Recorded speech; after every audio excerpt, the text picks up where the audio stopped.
তার কাছে নিয়ে আমাকে সে ইউজ করতো এবং আমাকে জানি না সে আমার হচ্ছে যে নেকের ছবিও সে তুলতো জোর জবরদস্তি করে। আমি তো তার শক্তির সাথে পারতাম না। তো একটা পর্যায়ে আমি যখন আর বলতো এই 2 বছর পর বিয়ে করব, 1 বছর পর বিয়ে করব, তারপর বলে 6 মাস পরে বিয়ে করতেছি, তারপর লাস্ট সময় দিল 3 মাস পরে আমি বিয়ে করব, বিয়ে করে ফেলবো, এসবই বলতো।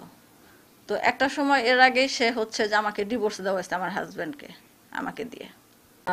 এই করে করে আমাকে এরকম করতো, ছবি টবি তুলতো সে, ছবি টবি তাদের কাছেই ছিল, তার কাছেই ছিল। তো এখন এক পর্যায়ে সে আমার হাজব্যান্ডকে ডিভোর্স দেওয়া হলে আমার ওইখানে তো মানে দিকে দিকে বেঁচেছিলাম আমি। আমার খুব ভয়ানক পরিস্থিতি করে ফেলতো, মানে পারিবারিক এবং সামাজিক পরিস্থিতিটা এতটাই ভয়ঙ্কর ছিল, আমার বেঁচে থাকা খুব কঠিন ছিল। এরপর একটা সময় তাকে যখন সে আমি টাঙ্গাইল আসলাম, সে আমাকে দিয়ে গেছিল টাঙ্গাইলে। উনি যখন ওই যে ছিল প্রতিবন্ধী ট্রাস্টের চেয়ারম্যান ছিল তখন, উনি আমাকে টাঙ্গাইলে দিয়ে গেছিল একদিন। যেদিন দিয়ে গেল তার একদিন পরে সে টাঙ্গাইলে আবার আসলো। আমি তাকে অনেক না করছি আপনি আইসেন না, সে জোর জবরদস্তি আসবেই বলে। আমি ঘুমের ওষুধ খাইছি, আমি কোনো খাওয়া দাওয়া করি না 2 দিন যাবৎ, তুমি আমার সাথে টাঙ্গাইল চলে যাবা। তো বলতেছে আমার শারীরিক অবস্থা খুব খারাপ। পরে খাবার নিয়ে যে আমার নিজের হাতে তাকে আমি খাবারগুলা খাওয়াইলাম। খাওয়ানোর পরে তার সাথে আমি শারীরিক সম্পর্ক নিজের থেকে করলাম না, এবং বিয়ের কথা বলা হয়েছে, শারীরিক সম্পর্ক নিজের থেকে কেন করলাম না সেই জন্য সে আমাকে যে মায়ের শুরু করলো। আমি শুধু মনে মনে বললাম যে আল্লাহ, আমার শেষ সময়, মৃত্যুর সময় আমার বাচ্চা 2টার মুখ আমি দেখলাম না, শুধু এইটুকু আমি বললাম।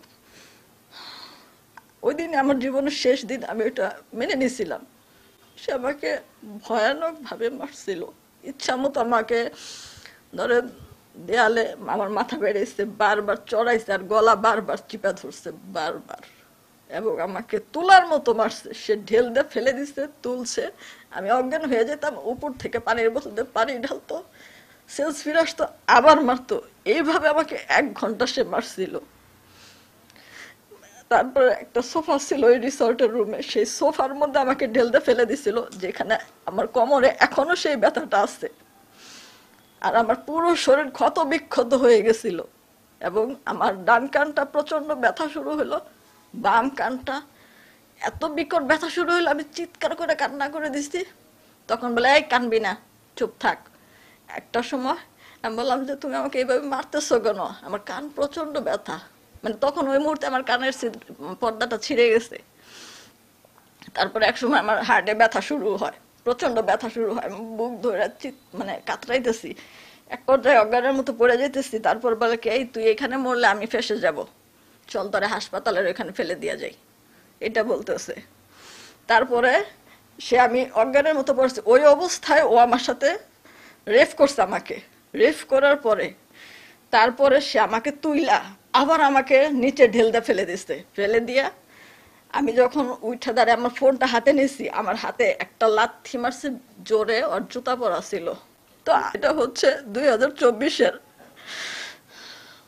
22 তারিখ।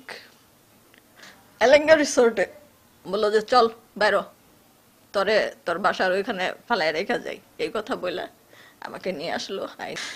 আমি বাসায় আসছি, আমার মুখ টুক সব ঢাইকে আসছি। তখন আমার মা, আমার ভাইরা কেউ জানে না